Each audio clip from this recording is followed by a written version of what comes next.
Hello friends, आज के इस वीडियो में हम एलियट वेव का सेकंड पार्ट देखते हैं। अगर किसी ने एलियट वेव का मेरा फर्स्ट पार्ट नहीं देखा है तो आपको प्लीज वो रिफर करना होगा ये वीडियो देखने के पहले। तो दोस्तों, मेरा नाम है अलंकार और मेरे चैनल पे आपका स्वागत है। लास्ट वीडियो में हमने देखा था एलियट वेव स्ट्रक्चर का एक बेसिक स्ट्रक्चर कैसे होता है, जो मैं यहाँ पे बोर्ड पे ड्रॉ कर रहा हूँ।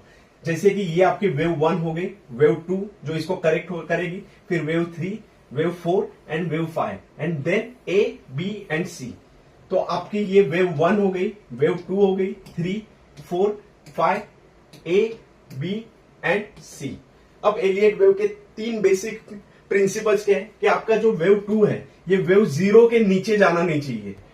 वैसे ही अगर आपका ये वेव 4 ये वेव 1 के नीचे नहीं जाना चाहिए। ये आपका सेकेंड गोल्डन रूल है। और थर्ड गोल्डन रूल क्या होगा, जो आपकी वेव 3 है ये हमेशा वेव 1 और वेव 5 से लंबी, मतलब लॉन्गेस्ट एंड स्ट्रॉन्गेस्ट होनी चाहिए। कभी कभार कोई एक्सेप्शनल केसेस में होता है कि आपकी वेव 5 ये लॉन्गेस्ट एंड स्ट्रॉन्गेस्ट होती है वेव 1 और वेव 3 के सामने, लेकिन वो बहुत ही एक्सेप्शनल केस होता है। लेकिन मोस्ट ऑफ द केसेस में आपकी wave 3 is the longest and strongest wave among wave 1 and wave 5।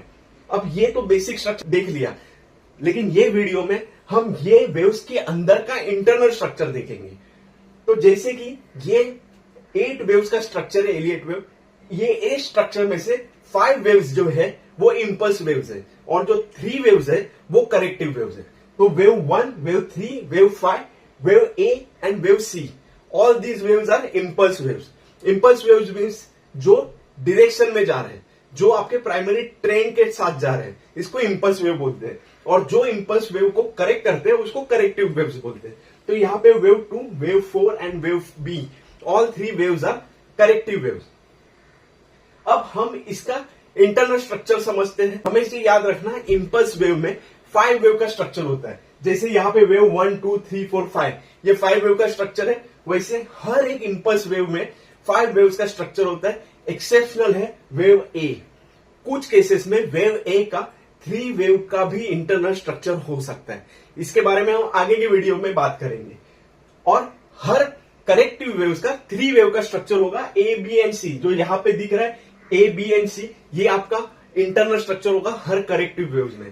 तो अगर हम इनके इंटरनल स्ट्रक्चर देखेंगे तो मैं इसे किस तरह से ड्रॉ कर सकता हूं।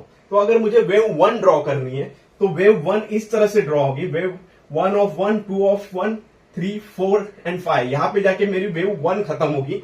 फिर इंटरनल स्ट्रक्चर हम वेव 2 का निकालेंगे, ए, बी एंड सी। तो यहां पे मेरी वेव 2 खत्म होगी। फिर मेरा वेव 3 चालू होगा, 1, 2, 3, 4 एंड 5। यहां पे मेरी वेव 3 खत्म होगी। फिर यहां से मेरी वेव 4 चालू होगी, ए, बी एंड सी का स्ट्रक्चर। तो यहां पे मेरी वेव 4 खत्म होगी। और फिर यहां से वेव 5 चालू होगी आपकी, 1, 2, 3, 4 एंड 5। यहां पे आपका वेव 5 खत्म होगा। और इसके बाद ए, बी, सी होगा। तो ए वेव का इंपल्स वेव है तो 5 वेव का स्ट्रक्चर होगा। एक्सेप्शन है कि कई तीन वेव का भी स्ट्रक्चर होगा। यहां पे हम समझने के लिए इसका 5 वेव का ही स्ट्रक्चर लेते हैं। तो वेव ए 1, 2, 3, 4 एंड 5, यहां पे आपका वेव ए हो गया। फिर 1, 2, ए, बी एंड सी, यहां पे आपका वेव बी हो गया। देन 1, 2, 3, 4 एंड 5, यहां पे आपका वेव सी हो गया। तो इस तरह से आपका ये इंटरनल स्ट्रक्चर है। तो जैसे कि हमने देखा था कि आपका वेव 3, वेव 4 आपका वेव 3 के अंडर नहीं होना चाहिए। तो जैसे हम यहां पे कैलकुलेट कर रहे हैं 1, 2, 3 एंड 4, तो ये आपके टेरिटरी के अंदर नहीं होना चाहिए।